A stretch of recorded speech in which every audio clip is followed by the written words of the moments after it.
Led by Pamela Johnson of the Jersey City Anti-Violence Coalition Movement, over 50 people gathered for a peaceful vigil on Martin Luther King Drive for the victims of the shootings in Baton Rouge, Minnesota, and Dallas. Where we come together so we can pray for peace, not only in our city, but in cities all across the country.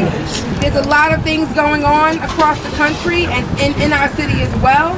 And we need to come together so we can pray together and try to heal each other and be there for one another.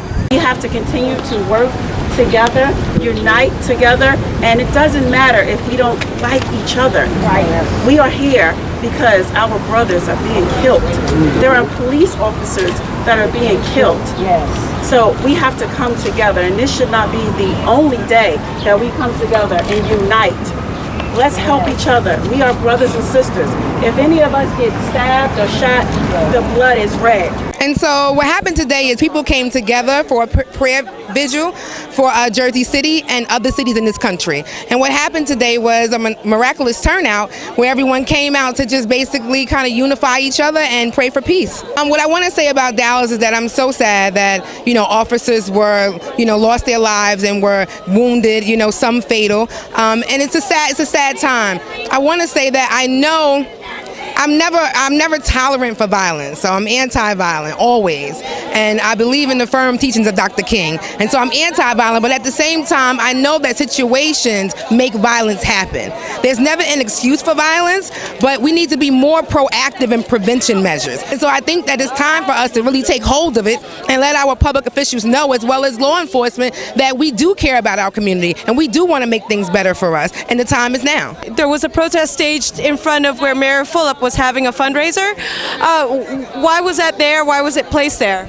And so it wasn't placed there, and a lot of people believe that, we really went down there to kind of anti-Fulop or whatever. I'm not really sure.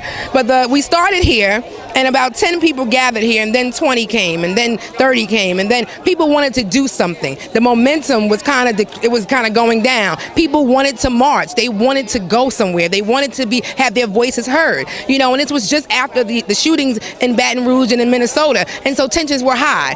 But why do we have to feel like it's just our problem? Yes, we are black, but it's not just black people's problem. And so we march downtown to get them involved. And so it's so often called the Tale of Two Cities, but we need to become united. And I have friends who are involved, very much involved with Jersey City anti-violence. And they're all not black. And so I wanted to take that stigma away that it's only a black person problem. It's a people problem, a human problem. And so we needed to go from this particular area where it's predominantly African Americans to downtown where it's not. There's a lot going on in this country, and we need to come together and start unifying ourselves. We need to put away our differences, sit down at the table, and see how we can become one, not just as a city, but as a nation. The cry is great right now, throughout the city. So, when I got the invitation, I said, what, let me press my way to get here, because I want to be a part of the solution, not the problem. Let peace be on this earth. And oh God, that great America that we read about, the great America that we talk about, Lord God. Let there be peace on earth, and let it begin with us tonight. As a councilwoman, what do you think that we can do to get the neighborhood to come together with the police? We need to, we can meet. We could start by that. We could start sitting at the table and meet and put down the differences first. Okay, once we put down the differences, then we can come up with a solution to bridge the gap of the differences. But we need to be clear on the differences and work together to solve them. All right, it has to be a team effort, a joint effort here. It's the way it is. Tensions are the way it is because we don't have that connection. We don't know them. They don't know us. And so when they patrol our city, I think they're probably just as scared of us as we are of them. And so I think to better change that, to make things better, I let Director Shea know that we should have town hall meetings where we introduce the new recruits to the community, the homeowners, the business owners, the kids who hang on the block. Like, you have to have that connection first, and then the relationship will build after that. Show someone the way